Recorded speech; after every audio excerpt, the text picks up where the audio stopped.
बिस्मिल्लाहिर्रहमानिर्रहीम। 9th physics chapter number 2 lecture number 7 start करना है आज। अच्छा, आज हम पढ़ना है एक्सेलरेशन, जो कि बहुत ही इम्पोर्टेंट है, और साथ इसका ऐसे यूनिट भी देखेंगे, इसका पॉजिटिव एक्सेलरेशन, नेगेटिव एक्सेलरेशन भी स्टडी करेंगे। अच्छा, एक्सेलरेशन होता क्या है? Rate of change of velocity. Rate का लफ्ज़ आया तो उसका मतलब क्या था? टाइम पट्टे में आपके डिनोमिनेटर में टाइम आएगा। अच्छा, एक्सेलरेशन असल में जो होता है, लेट को ये गाड़ी है, ये मूव करती है ए से बी की जानिब। अच्छा, लेट कर लो इसकी जो वी आई, पहले यहाँ पे स्टॉप थी, ये रुकी हुई थी, तो वी आई कितनी थी?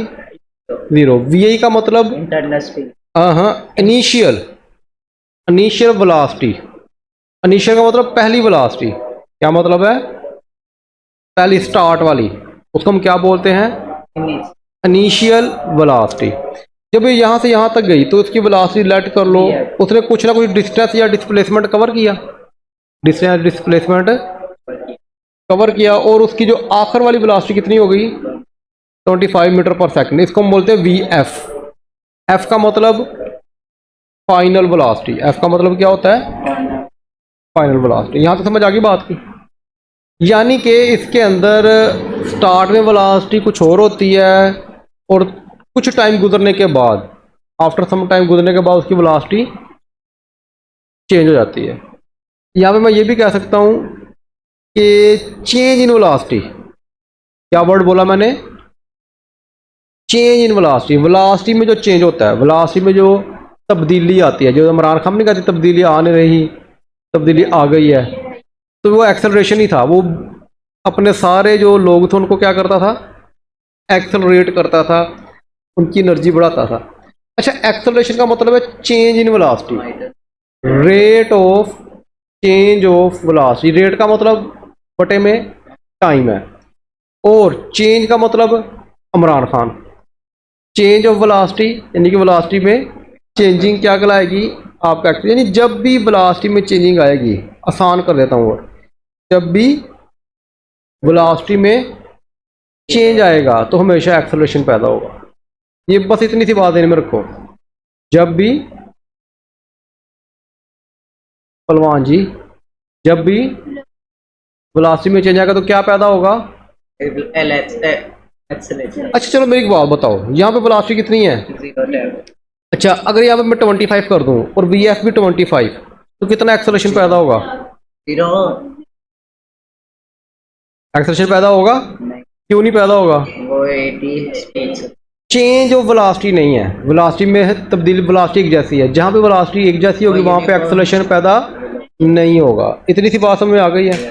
अच्छा, आगे देखो जी, इसका फार्मूला क्या है? एक्सेलरेशन का फार्मूला क्या है? ये देखो, इस वजह करो। रेट का मतलब मैंने कहा था बटे में टाइम होगा, और change in velocity, rate of change in velocity, यानी कि वेलोसिटी में जो चेंज आएगा और टाइम आएगा, इसको हम क्या बोलते हैं? एक्सेलरेशन। ठीक है, accel change in velocity over time होगा। अच्छा, चेंज ऑफ वेलोसिटी को किससे ज़ाहिर करते हैं? वी एफ माइनस वी आई। हमेशा आखिर वाली में से पहली वाली को माइनस करते हैं, पता है कि नहीं? हमेशा आखिर वाली को पहले वाली में से माइनस कर देते हैं। इसको हम क्या बोलते हैं? Change in velocity. तो ये V F minus V I change in velocity हो जाएगा। अब चेंज ऑफ वेलोसिटी को मैंने किससे ज़ाहिर करते हैं? डेल्टा। डेल्टा का मतलब होता है चेंज, और वी का मतलब होता है वेलोसिटी। ये फार्मूला समझ में आया? ये एक्सेलरेशन के, तीनों एक्सेलरेशन के फार्मूले हैं। डेल्टा का मतलब चेंज, वी का मतलब वेलोसिटी, और बटे में क्या आएगा? टाइम। तो rate of change of velocity called acceleration. अच्छा, ये देखो, कभी आपने बाइक चलाई है? और वो जो रेस होती है उसको हम क्या कहते हैं? क्लच। नहीं रेस को हम कहते हैं एक्सेलरेटर। पता है कि नहीं? आप किसी पूछ लेना, उसको एक्सेलरेटर कहते हैं रेस को। अब उसको एक्सेलरेटर क्यों कहते हैं? उसकी वजह से आप या तो वेलोसिटी को ज़्यादा कर दोगे, जब आप ज़्यादा ऊपर को बढ़ाते हो तो वेलोसिटी ज़्यादा नहीं हो जाती, या वेलोसिटी को कम कर दोगे। तो जब भी वेलोसिटी में चेंज आएगा, जब भी, तो उसको हम क्या बोलेंगे? एक्सेलरेशन। इसलिए उसको एक्सेलरेटर बोलते हैं। इसको हम क्या बोलते हैं, एक्सेलरेटर। एक्सेलरेटर का मतलब उसका होता है वेलोसिटी में चेंज, उसके जरिए वो स्पीड को बढ़ा देगा या कम कर देगा। क्लियर होगी बात? क्लच से होता है ना, अगर अगर हम क्लच क्लच ऐसे से भी तो कर ले, ब्रेक- क्लच से नहीं होता तभी यार। तभी ऐसे कर ले तब तक वो स्पीड उससे स्पीड से क्लच Knock कर सकते स्पीड हैं। घट वध ना कर, क्लच घट वध करी आ, होएगी स्पीड में कुछ फर्क? अच्छा यहाँ तो समझ आ गई है। यस सर, अच्छा ये देखो, जिंदा मारेगा। अब इसका यूनिट देखो, एक्सेलरेशन जो होता है ना, अच्छा वेलोसिटी का यूनिट याद है आपको? मीटर पर स्क्वायर। देखो मीटर पर सेकंड है, -1 ऊपर लिखा हुआ मीटर पर सेकंड, और बटे में क्या है, टाइम है, तो टाइम का यूनिट क्या होता है, सेकंड। अब ये भी सेकंड क्या होगा, ऊपर आ जाएगा, तो मीटर पर सेकंड, ये +1 है ना, ऊपर आ जाएगा, -1 हो जाएगा, -2 दफा आ गया, तो मीटर पर सेकंड स्क्वायर। तो मीटर पर सेकंड स्क्वायर किसका यूनिट है, एक्सेलरेशन का। तो ये आपने हमेशा याद रखना है कि वेलोसिटी का यूनिट होता है मीटर पर सेकंड, और एक्सेलरेशन का यूनिट होता है मीटर पर सेकंड स्क्वायर होता है। आसान तो नहीं है ये? वो नहीं। अच्छा जी, फॉर्म का मतलब एक जैसा, एक्सेलरेशन का मतलब एक्सेलरेशन। अब आप सोचो थोड़ा सा, जो एक्सेलरेशन है वो तो है चेंज इन वेलोसिटी, यानी कि इसके अंदर हमने दो चीज़ों के दरमियान रिलेशन रखना है, चेंज ऑफ वेलोसिटी और टाइम एक जैसा होना चाहिए। अगर 1 सेकंड में 5 वेलोसिटी चेंज हो रही है, तो अगले सेकंड में भी 5 वेलोसिटी चेंज, उससे अगले सेकंड में भी 5 वेलोसिटी चेंज होनी चाहिए। अब ये तवज्जो करो जरा इधर, लेट को कहता है गाड़ी है, वो पहले सेकंड में उसकी जो वेलोसिटी है वो 2 मीटर पर सेकंड है, और पहले सेकंड में। अच्छा अगले सेकंड में क्या हो गई, अगले सेकंड में उसकी जो वेलोसिटी है 4 मीटर पर सेकंड अगले सेकंड में। अब आप बताओ इन दोनों में चेंज क्या आया, टाइम कितनी वेलोसिटी में चेंज आया, 2। इन दोनों में 2 का चेंज आया। अच्छा आगे देखो, आगे जो थी गाड़ी में जो वेलोसिटी में चेंज आया वो कितना आया, वो 6 हो गई 1 सेकंड में। यानी पहले सेकंड में उसने 2 मीटर पर सेकंड की वेलोसिटी थी, अगले सेकंड में उसकी 4 हो गई, और तीसरे सेकंड में उसकी यहाँ पे चेंज कितना है, इसमें 2 है, 2 है, और इधर कितना चेंज है, 2 है। इसका मतलब क्या हुआ कि दोनों में सेम चेंज ऑफ वेलोसिटी है। अगर कहता है कि अगर आपका एक जैसे इंटरवल में एक जैसी चेंज इन वेलोसिटी आ रही हो, क्योंकि एक्सेलरेशन की डेफिनेशन 2 चीज़ों से मिलकर बनी है, change in velocity over time. अगर आपका टाइम भी सेम हो और चेंज ऑफ वेलोसिटी भी सेम हो, तो उसको हम क्या बोलते हैं, यूनिफॉर्म एक्सेलरेशन। ये देखो यहाँ पे चेंज ऑफ वेलोसिटी कितनी है, 2 मीटर पर सेकंड, और यहाँ पे भी कितनी है, 2 मीटर पर सेकंड। तो डेफिनेशन देखो, if a body cover equal change in velocity, cover कब, in equal interval of time. कहता है जो चेंज ऑफ वेलोसिटी वो भी क्या हो, इक्वल हो, किसके अंदर, इक्वल इंटरवल ऑफ टाइम के अंदर, तो उसको हम क्या बोलेंगे, यूनिफॉर्म एक्सेलरेशन बोलेंगे।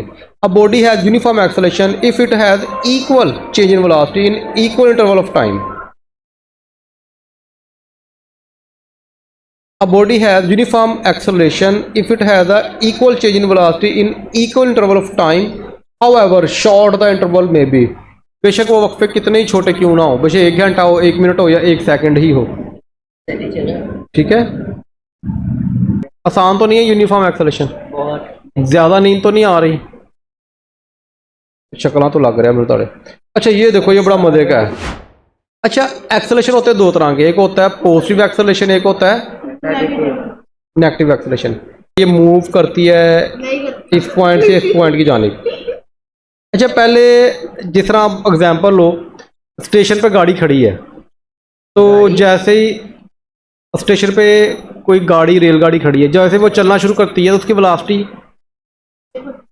इंक्रीज होती है। पहले क्या थी, 0, वहाँ पे स्टॉप थी, ऐसा था वो बढ़ती इंक्रीज होती गई। तो इसका मतलब जब भी कोई बॉडी उसकी वेलोसिटी में इंक्रीज आएगा, वेलोसिटी में यानी कि उसकी वेलोसिटी बढ़ेगी, इंक्रीज होगी, तो याद रखना हमेशा एक्सेलरेशन पॉजिटिव होगा, हमेशा एक्सेलरेशन क्या होगा, पॉजिटिव। तो यही बात यहाँ पे मैंने की है, वेलोसिटी इंक्रीज जैसे वेलोसिटी इंक्रीज होगी तो एक्सेलरेशन क्या होगा, पॉजिटिव होगा। ये सबसे बड़ी निशानी है आपके एक्सेलरेशन पॉजिटिव होने की। लेकिन एक एग्जांपल वो और देता है जिसके ज़रिए आप पॉजिटिव और नेगेटिव एक्सेलरेशन में डिफरेंस कर सकते हो। वो कहता है कि body direction of the positive acceleration, कहता है कि ये बॉडी लेफ्ट से राइट मूव कर रहा है, जब ये मूव करेगा तो उसकी डायरेक्शन इस जानिब है पॉजिटिव एक्सेलरेशन की, और direction in which the body is moving, और अब देखो बॉडी मूव भी इधर कर रहा है और उसकी डायरेक्शन भी इसी जानब है। कहता है कि अगर दोनों की डायरेक्शन सेम हो, जिस तरफ बॉडी मूव करे और जिस तरफ ही पॉजिटिव एक्सेलरेशन की डायरेक्शन हो, दोनों सेम डायरेक्शन में हो, ये भी बात ध्यान में रखनी है, तब भी आपका एक्सेलरेशन क्या कहलाएगा, पॉजिटिव कहलाएगा। तो ये दो निशानियां हैं, एक तो वेलोसिटी इंक्रीज हो और दूसरे नंबर पे जिस डायरेक्शन में एक्सेलरेशन होगा, पॉजिटिव एक्सेलरेशन होगा जिस डायरेक्शन में, उसी डायरेक्शन में अगर बॉडी मूव कर रहा हो तो वो क्या होगा, आपका पॉजिटिव एक्सेलरेशन होगा। ये दो बातें ध्यान में रखनी है और यही दो बातें आगे जाके नेगेटिव एक्सेलरेशन में इस्तेमाल होंगी।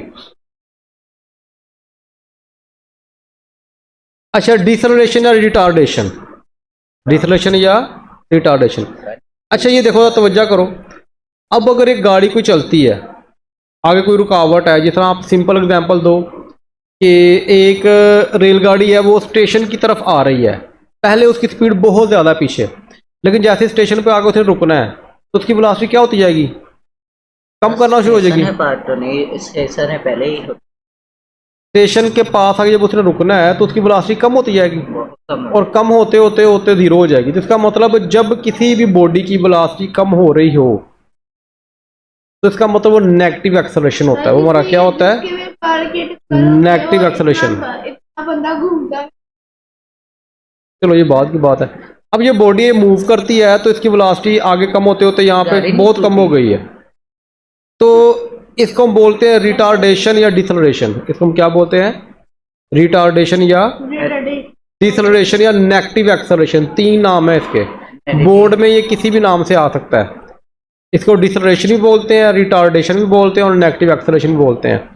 सिंपल वर्ड में क्या होता है कि आपकी वेलोसिटी कम हो रही है, पहले बहुत ज़्यादा थी फिर कम होती जा रही है। अगर वो आपकी वेलोसिटी डिक्रीज हो रही हो तो वो आपका एक्सेलरेशन क्या होगा, नेगेटिव होगा। देखो पहले ज़्यादा थी, इधर आगे कम हो गई, नहीं बनते ही तो ज़्यादा होती ना, फोटो चल उन्हें उसकी भी कम हो गई। अच्छा अब इसकी दूसरी डेफिनेशन देखो, जिस तरह हमने कहा था। अब देखो जो नेगेटिव एक्सेलरेशन है उसकी डायरेक्शन बैकवर्ड को है। नेगेटिव एक्सेलरेशन की डायरेक्शन, जब आप ब्रेक लगाते हो तो वो एक्सेलरेशन बैक साइड को आता है, फ्रिक्शन की वजह से या वो फोर्स की वजह से। लेकिन बॉडी जो मूव कर रहा है वो आगे जानी। जब आप ब्रेक लगाते हो तो आपका एक्सेलरेशन बैक जानी पे होता है उसकी डायरेक्शन, लेकिन बॉडी तो आगे क्यों मूव कर रही है। अब देखो ये दोनों डायरेक्शन एक दूसरे के ऑपोजिट है, तो ये भी किसकी एग्जांपल है, ये आपकी नेगेटिव एक्सेलरेशन की एग्जांपल है। किसकी एग्जांपल है ये, नेगेटिव एक्सेलरेशन की। यहां तक क्लियर होगी बात। सर